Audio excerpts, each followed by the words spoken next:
Welcome to Whistleblowers in partnership with Wix Trade Pro. Coming up. It's an interesting point. No, but, just no, to raise, Mark, but are Real Madrid a great team? Oh, they look like a great team to me. They're great. They'll win. It's a tactic. That was pre-arranged, and it was garbage from Chelsea and Lane Messina. That's one point. But it's also garbage from Paul Tierney. The thought of government running football offends me. The government can't run government, never mind football. Welcome to Whistleblowers, a slightly different podcast than normal because the three of us today are in different locations. I'm in a gloriously sunny Salford, which is just amazing. I've never seen it so beautiful and sunny. Ian Ladyman is in the only spot in the UK right now without any sunshine underneath the cloud that is known as Lancashire.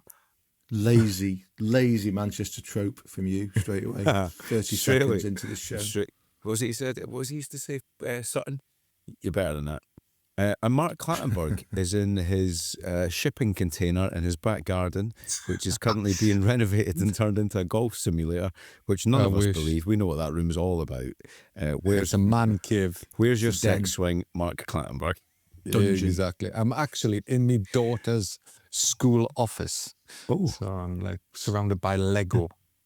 That's why Mark Clattenburg today is dressed as a schoolboy with very little shorts.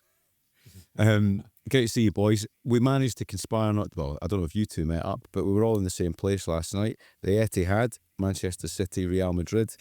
I got a last minute call up for the game. Sadly didn't get started, but I think I could have played last night. It was an amazing occasion for the first 7 or 8 minutes. And then the whole life was just sucked out of it, Mark. I mean, in the stadium, right, unless you've got commentary of some description, to understand what was going on, I thought there was an offside decision until they started flashing up the VAR explanation, but it totally killed the momentum of the game. I thought it was like an amazing start of the game. If even the first minute, it could have been 1-1. Yeah. Valverde had a massive chance, and then was it Rodri or had a big chance? Jerky had a big chance. Yeah, it was incredible start of the game. But you're right, it all hinged. The game hinged on this red card situation. And the assistant put his flag up, so he's highlighted that he believed Vinicius Junior was in an offside position, and you can never really tell. You think, well, that's tight. Now I looked at the replay and I'm thinking, oh, that is tight. Was because Vinicius Junior is leaning forward, and what sometimes we get from different camera angles, because the attacker's always leaning forward, and the defender's always going the opposite way because that's the way they're shaped up when they're running. You thought, but then it looked. At the time when I saw the handball, I'm thinking, has he just moved his arm to the ball? And then you're thinking, here was the ball going in the goal, because that would then have, if there's no offsides, there's going to be a penalty and a red card here, because a deliberate handball on the goal line is a red card. If it's an accidental handball, which the new law changed this season, if it's an accidental handball, it's a penalty and a yellow card. But it completely destroyed the game as a spectacle. And I'm not saying, for me, you've got to apply the laws. The referee's done right. You know, let's not deny the fact that the laws are there. And I know why IFAB and FIFA had been looking at this law for so long, because can we recall back to, was it 2010 World Cup, Ian, when Suarez tipped it over the bar? 2014 in Brazil. 2014. When Luis Suarez tipped this ball over the crossbar, and the other team missed the penalty, of course, it was like again. And IFAB and FIFA have always been worried because they've always had this triple jeopardy punishment, the penalty, the red card, and a suspension. So they didn't want to have all of these 3 jeopardies. And then that's why they went for the accidental handball, which was clearly unfair, stopping a goal. We'll give a yellow card. I just think that they need to look at it even further and think, for me, if the ball's going in the goal, a bit like rugby, you can give a penalty try, even though the try hasn't happened. Why could we not just give the goal? Because the ball was clearly going in, or give the option to the team, you're getting a red card or a penalty, or we're going to give the goal. Because for me, if Real Madrid score the goal, which is what you're putting right, why reduce a team down to 10 players, which destroys the game as a spectacle? It killed the game, didn't it, Ian? Yeah, it is one of football's daftest rules, double jeopardy or triple jeopardy, given that Bernardo Silva will be suspended for the next Champions League game that he plays. Yeah, I mean, look, I think it's in that instant last night. It's yellow. It's a penalty and a yellow card for me. Perfectly acceptable. And I think there is some merit in what you say, Mark, about clear, deliberate handballs on the line to award a goal. However, I think last night shows us how difficult that would be, because it was actually quite hard to tell, even on replay, as to whether that shot was actually going in or whether it was going to hit the post. So then you get yourself into slightly murky water there. But I think it's worth exploring deliberate handball on the line, whether you just give a goal and a yellow card. I think that would be fair enough. So you were in the blooming Tunnel Club last, Gordon, weren't you? In the posh seats, weren't you? Proper prawn sandwiches doesn't even do it justice. Which are right in front of the press box. You didn't come and say hello. Do you know what? I feel terrible to admit this. It didn't even occur to me that you were both there. I wasn't expected to be there. I got a last minute call up. A pal of mine, a guy you might remember him actually, Chris Dolan, used to work for Umbro years ago. Yeah. And he's now working with Lucasade. And I got the shout saying, "Look, a couple of tickets. Do you fancy it?" And I was literally getting on the train to London, and I thought, "Nah, you can't turn down this one." And I'm glad I didn't turn it down, because that Tunnel Club experience, you watch the players arrive, that's fair enough, but the actual tunnel experience, Vinny Jr. was a foot away from me doing his boots, looked up, gave us a nod, Haaland was there, Trent was there, and you can really watch the body language of the players before they go out as well. So just to explain that, essentially that package gives you a lot of very nice food and nice seats for the game behind the dugouts, but it also gives you the tunnel at City is made of glass, and you can see through it. You can see the players coming out, and you can also see them doing their interviews afterwards, can't you? I actually I haven't said this very often on this podcast. I actually broke that story back in the day when City built the Tunnel Club. It was the first one in the country. Yeah. Tottenham have one now. All new stadiums have them. It was the first one in the country. It was a new concept. And I remember writing the story, and City weren't bothered that I'd broken it. They were going to announce it anyway. So they invited me to the first game that it was when it'd been built, and then it was in use. And it was against Everton, first game of the season, whenever it was, 10 years ago or something. It was a Monday night game. And I went and I had the food and all the rest of it, then sat in the posh seats to watch the game. Wayne Rooney was playing for Everton, and he was sent off. Okay, so he was sent off. And obviously everyone else who was sitting in the posh seats from the Tunnel Club were punters. But of course, the journalist in me thinks, Rooney's been sent off. He might headbutt the tunnel wall or something. I've got to get down the tunnel. I've got to get inside. So as Rooney's walking off the pitch, I'm pushing past people in the posh seats to get out and leg it back inside. These people think, where's that bloke going? Does he need the loo or something? And of course, I wanted to get in there and see if Rooney did, threw his boots off or, pushed a steward or did something. Of course, he didn't do anything at all.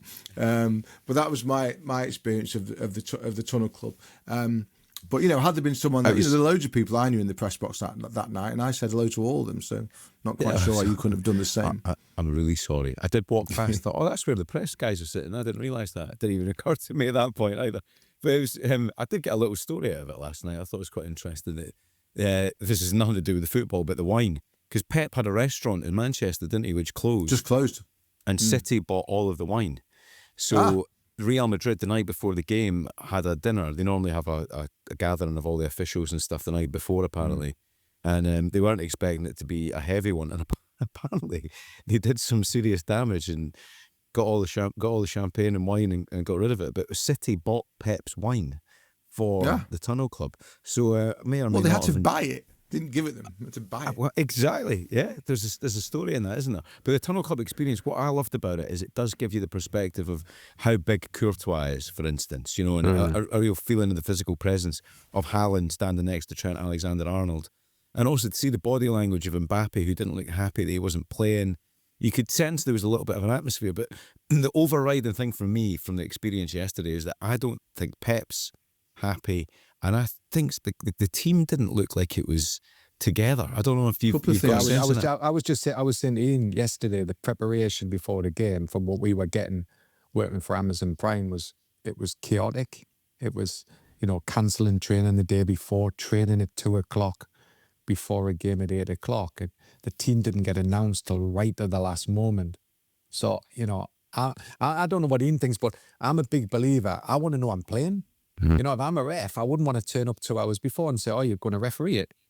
You want to be prepared mentally and in the right frame of mind. But 2 hours before, I know professional footballers are professional to get ready, you know, but for me, I like to visualize everything. I want to prepare myself and be ready for that game, and getting told 2 hours before a huge game. And Pep had probably all these ideas, thinking maybe some things worked in the past and he wants, you know, to carry it forward again. But for me, you're playing such a big game. Surely players need to know. I don't think, look, I'm not going to sit here and criticise the preparations or the methodology of one of the greatest coaches we've ever known. I'll say that. I will criticise his clothes. What do you think of that shirt? That shirt he was wearing. I think Gordon could have took it off. He looked like he was on. He looked like he was on his way to a barn dance. Has he got a sponsor or something? So guess how much that shirt retails for? 650 What was the make first? You know what? It's not as much as you might think, but it's still quite a lot. I've just called it up on my phone. I took a grab of it earlier. £70. Yeah, exactly.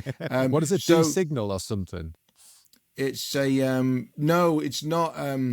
Because obviously they had the deal with D Squared because Guardiola is mates with them, but I don't think they have that anymore. This is something called Our Legacy, and to be honest, it goes for €290. Yeah. So it's still a 200 quid. Still 200 quid shirt. Yeah, I'll not be buying that. That's for sure. Do you know, that'll be flying off the shelves in Manchester now. I loved it. I've got an Our Legacy jacket. It's one of my favourites. It's absolutely cracker. Good on him. And because there's a CP company deal as well, isn't there, with Man City at the moment? But he did, in all honesty, I didn't think he was dressed appropriately for a Champions League quarter-final tie. Oh, did you not? Do you care about stuff like that? I do. Yeah. I'm a massive believer in all that. Yeah. Image, yeah. It's even just about the mood in a squad and having that presence and seniority or whatever you want to call it. I just think it looked like he was a bit too relaxed, and I don't think that's... I thought it was when Pep arrived at City 10 years ago. They had a deal like all Premier League clubs do with an outfitter in Manchester. I can't remember which one it was. Forest, for example, as Mark will know, I've Paul Smith gear because Paul Smith's from Nottingham. But City had one with an outfitter in Manchester.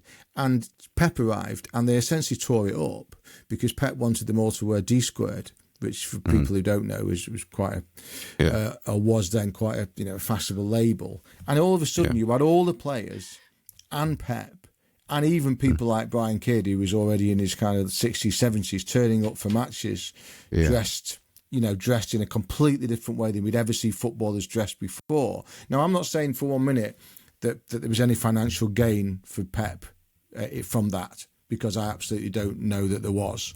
But he was mentioned. But they were his friends. The people at D Square were his friends. He was mentioned on their website. He may well still be. I don't know.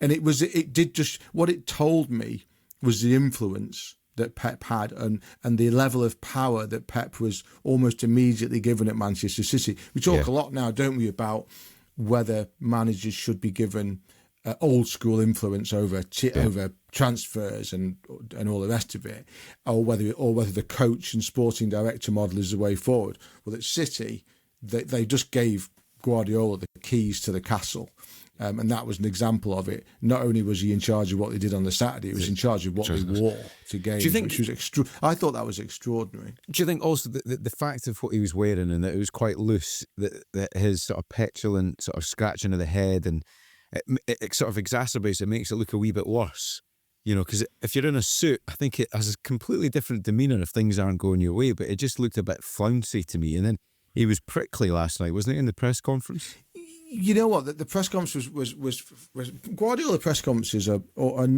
interesting. It's really difficult to constantly pick up what he says because he talks so quickly, in obviously the heavy kind of, Catalan kind of accent so quickly, but you do get full answers from him.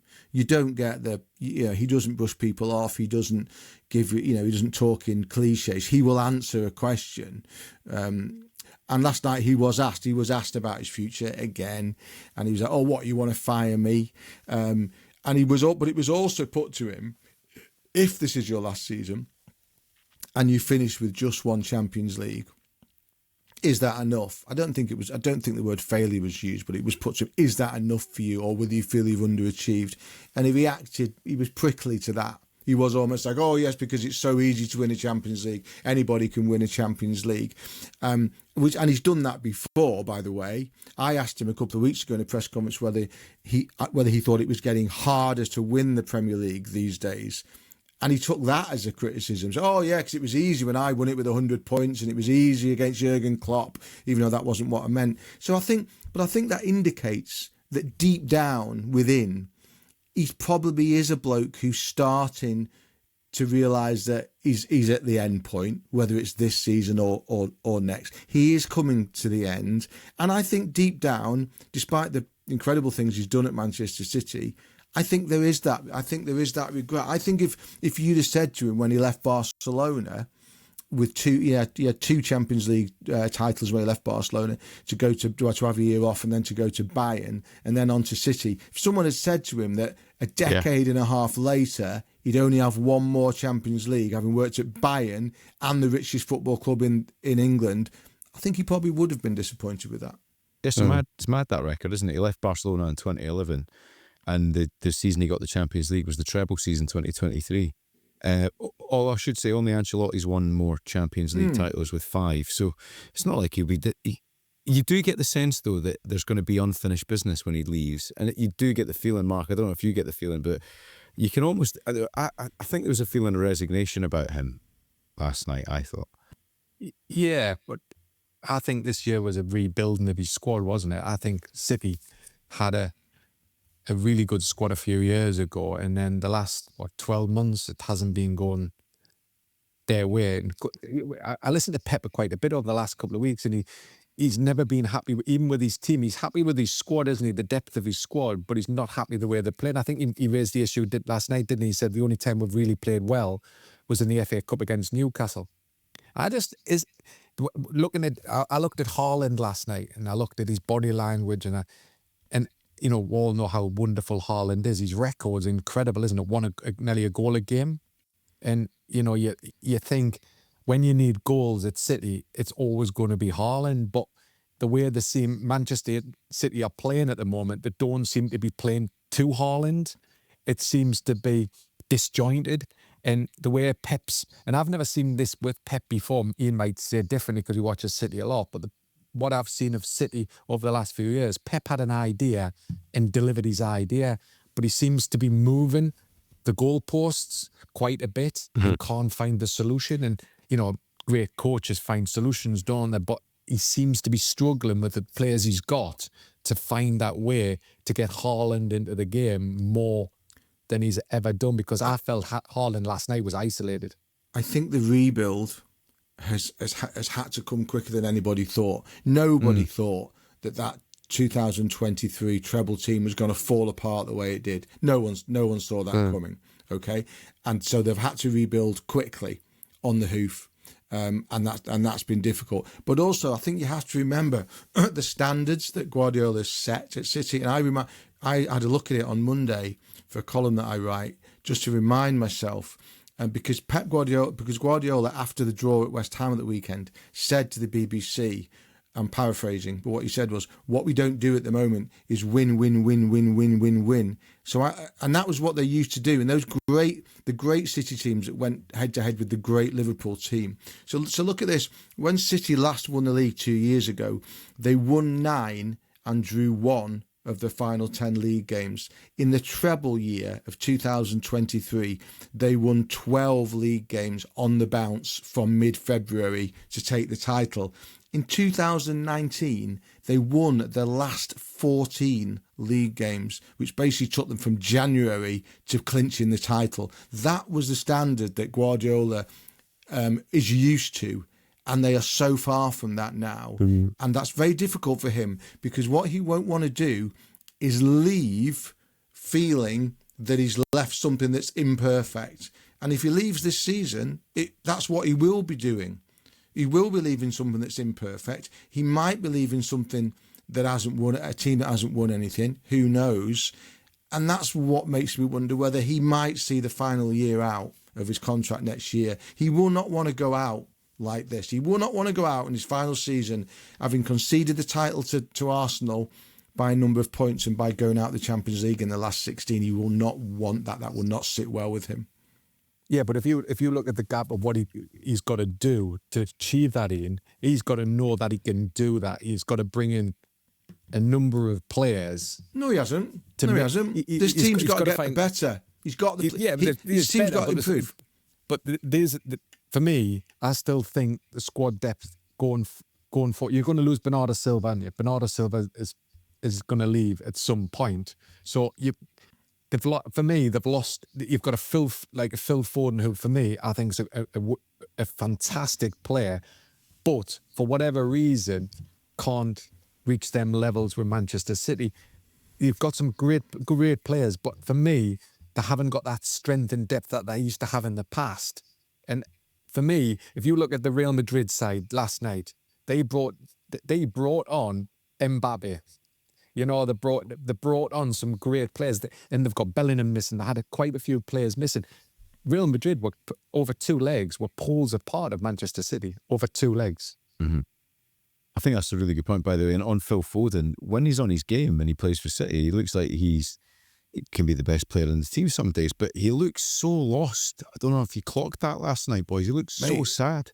Mate, it's the saddest sight in English football at the moment. I mean, supporters of Sheffield Wednesday might disagree with that as they go down to League One with a points handicap. We'll talk about that in a bit. But from a playing point of view and a Premier League point of view, to me, it's the saddest sight in English football. I've got a bit of a vested interest. I'm fond of Phil Foden. I've interviewed him a couple of times. I like him. I know a couple of people who were fundamental to his development, and it's a sport. Yeah. And don't use this word lightly. It's a sport. It's a sporting tragedy in the making. The decline of Phil Foden at the moment. I'm not saying he can't come out of it, but he's on the bench and he's not been sent on to rescue games or win games. I'd be amazed if he's in the England squad on Friday.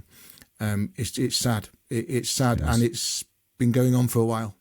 But even as a Scotland fan, I can say I think it's such a waste of talent again. You know, he's got it, hasn't he? The world's at his feet, and when he's got a smile on his face and he's playing with that confidence, it is brilliant to watch. So, but is it? Sorry, but is it, Gordon? Maybe, and this thought's just coming to my head as we watch teams like Arsenal play in this kind of new athletic way. Yeah.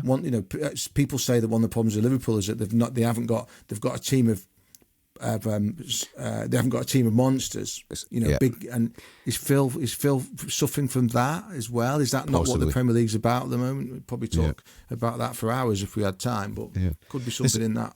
A couple of stats just worth focusing on because I think these are quite interesting. So since his debut in the Champions League, his debut season as a manager, Guardiola has managed more matches in the latter stages from quarterfinals onwards than anyone else. But he's got a lower win percentage than Sir Alex Ferguson, Mourinho, Enrique, Klopp, Zidane and Inzaghi. I mean, obviously he's played a lot of games, but I thought it was quite interesting. And also, since they lost the Champions League final to Chelsea in 2021, no other team but Real Madrid has eliminated them from the competition. So have Madrid just got their number? Yeah, Real Madrid, I think, was it seven in the last 8 years or something? Yeah. Real Madrid have knocked them out of the competition. They knocked them out of the playoffs last season in the Champions League over 2 legs. So, Real Madrid, for me, over the last 10, 15 years, they've won the title 15 times. But Real Madrid are the sign of where you need to be. And when I look at City over 2 legs to where Real Madrid are, they're hugely apart. Yeah. And I agree with Ian, it's got a lot of rebuild. There's a rebuild to be finished. And if, going back to that point with Pep, will Pep stay? I believe he will if he gets the tools to do it. The thing is, though, and I thought this as I watched him walk off the pitch last night, but, we need to realise how lucky we've been to have him for 10 years. No one else has. Barcelona didn't get that. Bayern didn't get that. We have, people can talk what they like about City and financial issues and all the rest of it. But the fact is, he's one of the elite coaches that we've ever known, and we've had him for 10 years. And as he walked off last night, I thought to myself, what will he do? What will he do? Because I can't see him doing another English club. Buy some new clubber. Can't see him doing another English club. He's not going to manage Spain with his kind of Catalan kind of heritage. What's he going to do? He can't go to Real Madrid. Barcelona. He's going to go back to Barcelona, where he's already won everything. It's arguable that we might not see him again, or we might not see him.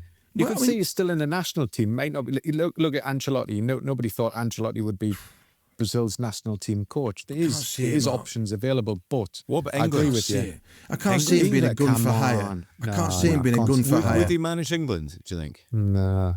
I think that would be attractive.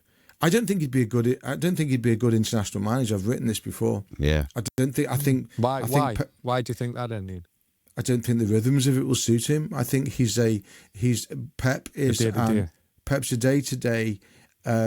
He's a can't think of the word now, micromanager. He's a micromanager of players and of people, and you can't do that at international level. International management is completely different to club management in so many ways that I haven't got time to go into now. Yeah. And I don't think it suits him. I really don't.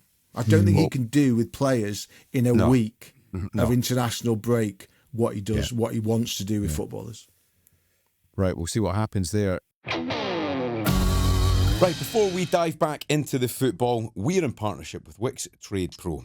Tradespeople, you want to listen to this bit? Absolutely, because being a Wix Trade Pro member saves you money. You can save 10% every single time that you shop in-store or online. There's no minimum spend, no hassle, just savings. Brilliant stuff. On top of that, if you've got a big job coming up, lads, and you need to buy a load of materials up front, with Wix Trade Pro, you can now buy now and pay later. Powered by Billy. Pay interest-free within 30 days or 60 days and track your payment status easily through your Trade Pro account. That's not all. You can click and collect within 15 minutes. And for even trickier jobs, order online or in store for delivery within 3 hours. Blimey. To sign up and start saving, just download the Wix Trade Pro app today. Billy offers unregulated credit agreements, UK businesses only, 18 plus, subject to status, T's and C's and late fees apply. There's something that I think, Ian, you might have been the first person I saw writing this, but there is a situation that could present itself where the Premier League, or English football, if you want to call it that, have 7 teams in the Champions League.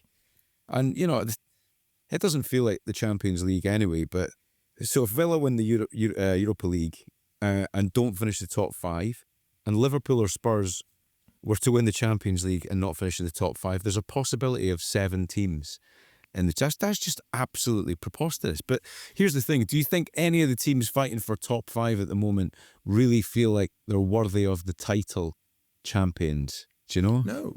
I think it's a bit embarrassing at the moment. The race for the can't even call it a race, can we? For the top 5, they're all kind of falling over each other not to get in the top 5. So we think that at the very least, the Premier League will get 5 places. At the very least, it's down to European coefficient, as we know, in terms of how English teams have performed in Europe. At the moment, it looks like it will be us. If it's not us, it will be the Bundesliga or La Liga. But if it is us, I just think that I've thought that 5 teams in the Champions League, which, let's put it properly, is a quarter of the Premier League. To have a quarter of the Premier League teams in the Champions League is ridiculous. It goes against the very nature of what the competition is supposed to be about. I always thought that 2 was enough, 3 at a push, 4 is too many, 5 is too many. This season it's in context because the outside of Arsenal, City, and to be fair, Manchester United at the moment, it's a bit of a shambles. You know. Yeah. It's a bit of a shambles. I wrote something about this on Monday. So we've got Aston Villa and Liverpool and Chelsea trying to get those 3 places. So Villa have taken 12 points from their last 12 Premier League games. I'm glad you mentioned that, actually, Ian, because I'm on a Villa group through the John McGinn Carry On, and they were saying it's relegation form that they've been in, actually, when you look at it. Yeah. 12, so they've taken 12 points from the last 12 league games, but somehow they're still in fourth place. Liverpool in 5th place have picked up 17 points from 12 games, and Chelsea have picked up 20 points from the last 14 games. So that is mid-table form at best. And yet, because of the way the Premier League is and the way that other big clubs, in inverted commas, such as Newcastle and Tottenham, have failed to step up this season, these teams are fighting it out. If Brentford had beaten Wolves on Monday night, they would have been in the shake-up for the Champions League places, and fair play to them, by the way. So what I'm saying is, it puts the system into it shines a light on a system that I think is flawed. And also add next to that how much money that's been spent. You know, at the beginning of the season when we were all talking about this, think Richard Hughes has left now, hasn't he? Or he's leaving Liverpool, apparently. Potential now. There's rumours, isn't there? So Liverpool and Chelsea spent about £700 million between them. Now that's gross, not net, but they spent £700 million on new talent over the summer, and this is where we've got to. I was at Anfield when Liverpool drew with Spurs on Sunday. Liverpool were dreadful. Dreadful game, wasn't it? Chelsea are just thrashing around, going around in circles, as we know, and that's not a reference to the huddle, by the way. Though we can talk about that if you want to. And it's I keep using this word embarrassing, but it is a bit embarrassing. That's not Champions League form. That's not the way Champions League clubs are expected to play. On a side note, that really wound me up, by the way, last night when Liam Rossinier took off his 3 best players, when people in that stadium, I don't know how much they paid for a ticket last night, but he's like protecting players for another game, and people have paid really good money. But I know he has to do what he has to do, but I just think it just doesn't feel like you're respecting your own fans with that kind of behaviour. I don't know if you agree or disagree. I saw him. I saw him also criticised for scribbling on bits of paper and giving bits of paper to players with like 5 minutes to go and you're 8-2 down on aggregate whatever it was, and saying what on earth what is that about, and we've talked about Vicini before, haven't we, on this podcast, and I don't want to lampoon the guy constantly, okay, but he doesn't help himself, respecting the ball and all this nonsense, but it goes back to what we said at the start, guys, when they took him from Strasbourg. He wasn't ready. And the fact that Chelsea, having gone through Potter and then gone through Maresca, etc., were then in a position when they didn't have any contingency plan other than to take the coach from one of their feeder clubs. And we said at the time, is he ready or not? Because the bottom line is this guy's got a good reputation. He had a good reputation at Derby where he worked with Wayne Rooney. He did very well at Hull when he was sacked ridiculously after just missing out on the playoffs. He was doing well at Strasbourg, but he's been taken too early, put into an environment in which that he's clearly not suited for, and now just looks ridiculous. And I have some sympathy for him, I have to say. I do too. Yeah, I do too. I mean, Mark, I don't know how you feel about it, but on this notion of mediocre teams, fighting for the top 5. I think it goes back to a point that you made ages ago, was about just how high the standard was set by City and Liverpool over the years. And then the rest of the best were all doing brilliantly as well. But now you've got Arsenal who are sort of grinding out fairly ugly football at the top, and everybody else is just about average by the looks of it. I don't know how you see it, Mark. But I'm not going to be harsh to Arsenal. They qualified in the Champions League with an unbeaten record. People say you winning ugly or not. I don't care about that. You win football matches. You can win sexy and win 5-0 and then get beat the following week. I don't get all that rubbish. I think Arsenal have been exceptional this year, and I think they've got that mental strength that they've never had in the past. And I hear all these people banging their heads against Arsenal. For me, Arsenal are a unique team this year. I just find the Premier League, and I've said this before, I'm bored. Mm-hmm. I'm bored watching the Premier League as a whole. Mm-hmm. I think the league's got more competitive, which is great from a competition point of view. Who would have thought Tottenham, with all their struggles, would have got a point at Anfield, for example? There's so many bizarre results. There's teams that haven't performed this year. You've made a big point. Newcastle, Crystal Palace is another example. You've got Brentford who have overachieved. Fulham are doing okay. Sunderland have done well. Leeds are fighting. It just feels this year there's more competitiveness of it. The games are more direct. There's not much football being played. And I don't know, you can't blame tiredness for the performances of teams in the Premier League and Champions League. Most teams that qualified to the latter stages, which is a great thing financially for the clubs and the financial fair play. But everybody's fallen short. And you think, what is this? Is it lack of quality? Is it, the English game has changed so much and we're not adapting to the way European, because what I say, and it didn't happen last night, Ian, the carnage in penalty areas, none of that we're seeing on a week-to-week basis, long throws and everything else, is getting adapted to the international game. And is that why we're struggling internationally? Because our game's changed so much and we haven't got back to being able to defend, set like the corner. You know, now I watched, was it Real Madrid yesterday? How many short corners they were in, passing it about, working spaces. That hasn't been happening in the Premier League over the last 12 months. Look, I'm not panicking about it. I was talking to somebody about it on the way home from the City game the other night. I'm not panicking about it. Look, football goes in cycles, and at the moment the Premier League's top clubs are on a little bit of a down cycle. I don't think the Premier League is particularly boring to watch personally. I think what we found is that we've seen the disintegration of a magnificent Man City team. We've seen a dropping off in standards of a fabulous Jurgen Klopp Liverpool team. And we've seen Arsenal playing the way that they are playing to get a job done that they failed to get done playing the other way a couple of seasons previous. And then we've seen clubs like Newcastle fail to take the step and Tottenham go backwards and United go round in circles. And I just think we're at that point at the moment where we've just had that dip. But it will come back because the money will make sure it comes back. Because we've still got the money. So we'll spend the money on the best players. And if the current crop of coaches don't do it, we'll find ones that do. And it will come back round again, for sure. Was sitting here talking before Liverpool play against Galatasaray and before Newcastle play in Barcelona. Who knows what might happen there? We'll find out. But I'm not panicking about it. It's what it is. No league in the world has ever been the best league in the world for more than a few years at a time, and it's at the moment it's just not our time. What you say. It's not our time. By the way, can I just ask you? Is there a great team in Europe? Is there a great team in Europe? No, answer the question. Yeah, I was going to say PSG. Is there a great team in Europe, Mark? Do you think? At the moment, we've got PSG, Madrid. Right. Bayern. Hang on. Whoa. No, just an interesting point. No, Mark, just to raise. But are Real Madrid a great team? They don't look like a great team to me. They're great. They'll win. They've got this mentality. What's interesting? I've just thought about this.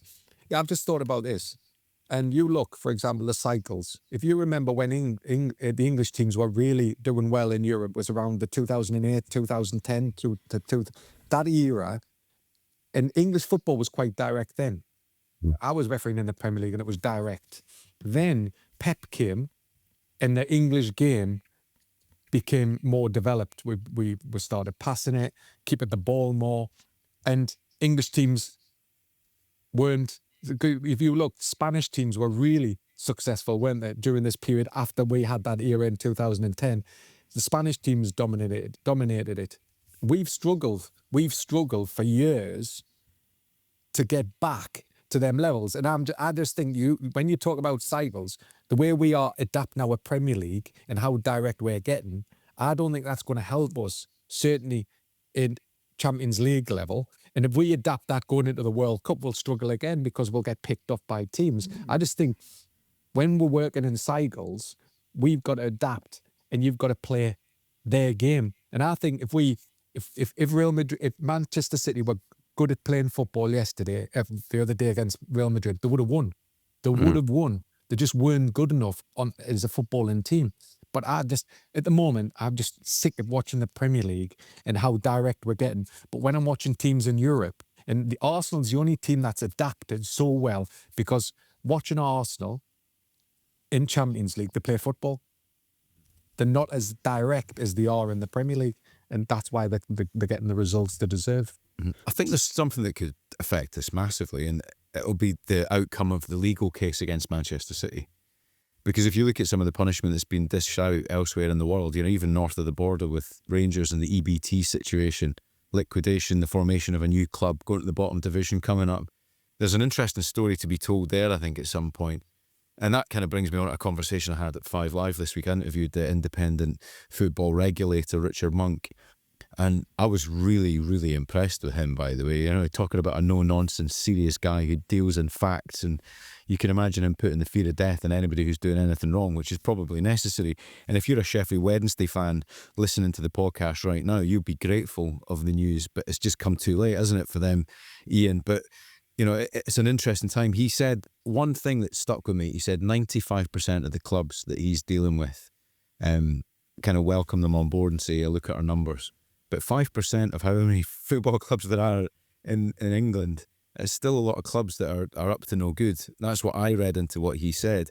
Then you look at the punishment that Chelsea received this week, which I thought, I don't know what you boys think, was remarkably lenient. 10 million quid with years of bungs being, and I think you can safely call them that. The lawyers might have a word about that, but a lot of cash and envelopes being handed out. So it's an interesting time for the regulator to be there, whether or not they've got the teeth to do it. I said to the guy on the radio, they're kind of like AC-12, the anti-corruption cop unit. But I would love to know, Mark, from your experience working with a Premier League club, can you imagine an owner like Mr. Marinakis opening the doors to a guy who you might want to call a bean counter coming in with a laptop and saying, show me your numbers? Do you think they will be powerful, successful, and hold high standards? It's interesting because I think most people do want the football regulator to be in. I think everybody wants good governance in football. It's interesting that FIFA are certainly always looking into any football regulation or certainly government influence that has anything to do with football, because FIFA have always been against governments being involved in football. So how far can this football governance go? It's interesting if our, say we do need this football governance at grassroots for the lower leagues. Are we now saying that the fit and purpose test and whatever fit and proper test that the football leagues clubs went through is just rubbish? Well, it is, because isn't it? Well, it has to be, because if you're now bringing in another level of protection, because let's be honest, you remember, was it Knighton? Was it Michael Knighton? Michael when Knighton, he stood Carlisle. when he did the keepy ups in at Old Trafford, and he never had a pot to piss in, didn't he? He went to Carlisle and had no money. I get all of there's got to be some level of protection, because what you don't want is to happen like what's happened at Reading, Sheffield Wednesday's a big example, Bury, all these clubs that have got such a family, in their town, and it's huge for their town to have a football club, not to be existing because of an owner that has got no interest, doesn't want to invest in the football club. But there is a lot of owners that want to invest in the football club and do. You mentioned Nottingham Forest, for example. Mr. Marinakis has put a lot of his own money into that football club to be successful. And from when he's came in, how successful he is. Will he want the full governance and everything opened up? I'm sure he would, because I think everybody wants to make sure that they're running everything correctly. But are you sure? I just go back. Yeah, everything, this stuff goes on in all football clubs. But, the way everything is legalized now and everything's being watched, it's a lot harder. I just get this, I've got a bit of a hump on about this Chelsea situation, is because we'll put our hands up, I buy a football club, and bear in mind, Abramovich put £135 million into a pot when they bought when he was selling the football club, to keep for legal situations like what's just happened. So they knew it was happening. I put my hands up and I'm saying I'm guilty. Look, we're going to show you what we've done, and we get fined 10 million. Well, let's be clear on that, Mark. No, it was the new owners of Chelsea saying to Premier League, look what we've inherited. That's what he said. Yeah, the new owners had put their hands up and said, look what we've got. But Abramovich had put the money aside when they bought the football club to say, look, we're going to put 135 million aside in case there's any legal challenges going forward. So they knew there was something going on. The owners have gone, look, let's get fully investigated and let's deal with it. However, what's a fine? If you go to Everton Football Club in Nottingham Forest last season, they were punished by the Premier League for the financial fair play. And what was the statement to Everton? What is the point of giving you a monetary fine when you've got a rich owner? So what's the difference to Chelsea Football Club? It's a sporting event. You're playing football. You bought players by using money to agents to get players in. That's a sporting thing. And what you're doing is you're just saying, you're not going to worry about points. Let's just fine £10 million. What's £10 million at Chelsea Football Club? Yeah. What is the point? I know. Ian, what do you think? The other part of that, Mark, is the parachute payment. That is being reviewed, Ian, isn't it? Yeah, but don't get me about this. I mean, Ian, I had a conversation about this earlier about parachute payments. It's, everybody wants more money down from in the pyramid system. And everybody believes that the Premier League should fund the Championship clubs, League One and League Two.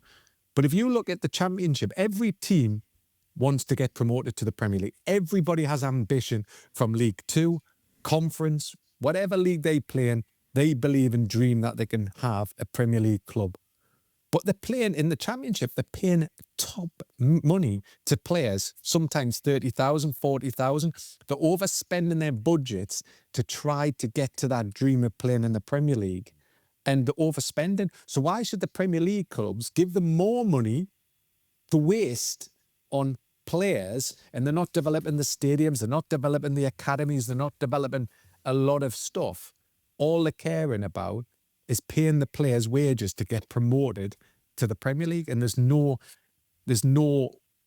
what Premier League clubs will say is, where do we go with this? They're just wasting it when they should be developing it for other things. So all the things that you've just said there, Mark, point to play into the hands of the regulator. For me, the thought of government running football, that's a bit of an exaggeration, but we'll stay with it. The thought of government running football offends me, okay? The government can't run government, never mind football, first of all. Let's deal with that one. So let's just say that. So it offends me, okay? But equally, we should be embarrassed by it, by the fact that we've got to this point where we have to, it's felt that we need it. And the regulator would say that all the things you just talked about there, Mark, Chelsea, clubs in the EFL pyramid not being run properly, that all points to why the government have done what the government have done, okay? And look, it's absolutely right that you have to look at the way that football has run itself in this country in the last 20 years, and there is so much evidence there that supports the argument that football cannot be trusted to run itself anymore. And football is so important to so many people in this country in ways that I even think that us three probably don't always understand, okay? But there are people whose football clubs are, outside of their family, the most important thing in their life, okay? My sister and her husband and their two boys are Sheffield Wednesday season ticket holders. My brother-in-law, Steve, and my youngest nephew, Callum, go home and away with Wednesday. Steve is in his 60s. He's been going to Sheffield Wednesday all his life. Can you imagine what it's been like sitting there looking at watching Chansiri, the owner, rip the heart out that football club as they pay their money to go home and away. And, Wednesday are going down under a massive points deduction from the champ. They will start next season in League One with a points deduction. They'll probably end up in League Two. This is Sheffield Wednesday. And I'm afraid when you add that to Derby and Bury and endless other football clubs that we could talk about, that's the case for the regulator, okay? Parachute payments is really, really interesting. And what you said there, Mark, is the view of the Premier League. And I know that you know this. That is the view of the majority of Premier League clubs is, why should we give you our money for you to waste on paying wages that you can't afford and in a desperate bid to get promoted? As we know, because I talked about it last week, when I was with Nigel Clough recently, manager of Mansfield, we talked about it. And he said that Premier League players should give 5% of their wages to the pyramid. He said they won't miss it. And I said, no, they wouldn't miss it, Nigel. I said, but the problem is that those players and those clubs don't trust you lot to spend it properly. And he said, well, we shouldn't be giving it willy-nilly. It should go into a central pot. And clubs who run well and who need things like a bit of help with the stadium, a bit of help with the training ground, should be able to apply for money. And I'm afraid, as well-intentioned as that is just never going to work, okay? So the regulator will argue, we'll do it. We will do it. I think there are pitfalls everywhere, by the way. I think there are pitfalls. So going back to your question of Mark, what would Marinakis make of it? Will he open his doors? He'll have to open his doors because otherwise his club won't have a licence. Because the regulator, as you know, I listened to your chat on the radio, Gordon, the regulator will only hand out licenses to clubs to play that they feel are capable of running themselves properly. But I understand this regulator, Ian, but hit the nail on the head before. It just shows how the Football League haven't been managed correctly themselves. Well, the Premier League haven't done a brilliant job either, by the way. Do you think the regulator would have approved the Glazers takeover? There's a thought for you.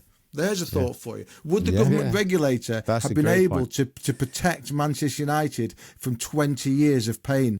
Maybe they would. I don't know. Yeah. But the Premier League couldn't. The Premier League couldn't. They approved the takeover. Yeah, but Glaziers could have passed whatever they passed at the start, couldn't they? You know, they had the financial. But we would hope that the regulators' test for what's fit and proper will be more stringent than the Premier League's. It's a classic example north of the border as well, when Craig White bought Rangers for £1 from David Murray in Monaco. You know, where was the fit and proper test, the due diligence done on and that was something that was done by the club and not by a bigger. I think. But if you get a license, say at the start, are they going to monitor it every season? Because you can have an owner 2 years, isn't it? You can have an owner coming in and then just doing a Sheffield Wednesday. Probably showed that he had the funds and just decides, you know what, I'm not going to fund it anymore, or I haven't got the money to fund it. It's Stuart Donaldson. Yeah, it's fraught with complication, because you could argue that football club ownership and building success, sometimes you do have to, to speculate, to accumulate, to use that awful cliche. And there will be football clubs who say, well, yeah, but if we don't spend this money, then it doesn't give us the opportunity to go there, to go to the next level. You've got a regulator saying, well, you can't spend that money because you haven't got that money and we're not comfortable with you spending that money. That's when government interference in football becomes shady, as far as I'm concerned. So I think there will be some severe bumps in the road with this as we go forward. It will create and headlines. You know what? In football is a risk. There is risks in football, isn't it? And the ones that are successful, the ones that make the calculated risks. I think what some football clubs have done, have took massive risks, which are just crazy risks, aren't they? I thought your attempts on the radio, Gordon, to get him to tell you who the 5% clubs were who didn't open the doors was a good kind of it was you standing up for good journalistic principle, but he was never going to tell you, was it? No. The thing is, you kind of know the answers yourself, don't you? But you got to ask. If it stops situations, like remember the Wigan situation with some really sort of dark betting conglomerates behind it, if it stops that in football, because as you say, Ian, and you know it as well, Mark, in the North East, the way people put their hand in their pocket and pay to go and follow their clubs home and away, they deserve better than what they've had for a long time now. And that's what, I used to love going to Sheffield Wednesday. And what a great football club it is. I've had some wonderful experiences, but you know what? Sheffield Wednesday have had troubles for many, many, many, many, many years. And I remember going as a young referee, last game of the season, and they were protesting. There was damage in the ground. Just because you were there? Probably, yeah. But you know what? It's just, when you get, and I think what fans, Sheffield Wednesday have got a wonderful following. 20, when it was full hills, but 25,000, 26,000 nearly every game, well supported. And it's just sad to see such a great football club with such history, ended up the way they are, because you're right, Ian. Players are going to leave because they're not getting paid. They're playing League One, they'll probably get relegated to League Two with big risks that they could end up going out of existence. Yeah. Well, Reverend John McClure from Reverend and the Makers has just bought Sheffield FC. We should get him on the podcast, actually. Is that the oldest football club? It is. In England, is it? I think it is, yeah. So there's great heritage, isn't there, in Sheffield? It's a sad time, but we'll see what comes of the football regulator. Right, boys, great stuff. Lovely to see you. And got to ask Mark what he thought of the huddle, by the way, before we go. Right, quick one. Yeah, the huddle, come on. The Chelsea huddle. What if that had been you? What would you have done? It's embarrassing, Ian. Sorry, it's embarrassing on both parts. It's embarrassing from the Chelsea and Liam Rossini and allowing these players and the players to do it, because it's a tactic that was pre-arranged, and it was garbage from Chelsea and Liam Rossini. That's one point, but it's also garbage from Paul Tierney. Paul Tierney stood there. He could have easily. And you watched the referee last night, and I raised this to Alan Shearer last night. Look where the referee was positioned to kick off, outside the centre circle. Why was Paul Tierney standing where he was to allow himself to be surrounded? And guess what? If I was surrounded, I'd be tapping on one of their heads saying, get me out of here. I want to be out. And I would have forced my way out to show, look, I don't want to be a part of this. And one thing that really upset me was Paul Tierney looked like he was enjoying himself. Yeah, he did a bit. That's a sign of arrogance. I know he's got an arrogance because I was working for Nottingham Forest, and as my position in Nottingham Forest, and as an official of Nottingham Forest and employed, I was allowed to go into the dressing room afterwards. I went in the dressing room afterwards with another one of the coaches of Nottingham Forest, and he told us to get out the dressing room. And all I just said to him was, "You're very arrogant. Don't speak to me in an arrogant way." And I walked out. But I thought, what a horrible, arrogant person he was. And it just looked like he was enjoying it in. And that's me. If I was a Newcastle player and something went Chelsea's way, it would leave a bad taste in your mouth. Referees are supposed to be neutral and not be caught in a huddle like that. Do you know what I'd have done if I was him? I would just have, I know you always forget to bring yours every week. I'd have got my whistle. I'd have got my whistle and I would have blown it as hard as I could. They would have scattered like sheep. They'd have scattered like sheep who've just spotted the sheepdog coming into the corner of the field. That would have sorted that one out. I'm in charge. What are you doing? Here's my whistle. Away, the lot of you. But it looked like you enjoyed it. It looked like you allowed it in, you know. It was very, very odd. He's trying to distract us here. Because have you got your whistle with you, Mark, this week? No, because I'm back at home and it's somewhere else. Well, thanks very much for listening. Get in touch with us, whistleblowers@dailymail.com. Send us an email, ask a question of all of us if you like. Mark, would you make a noise that would symbolise the end of the podcast?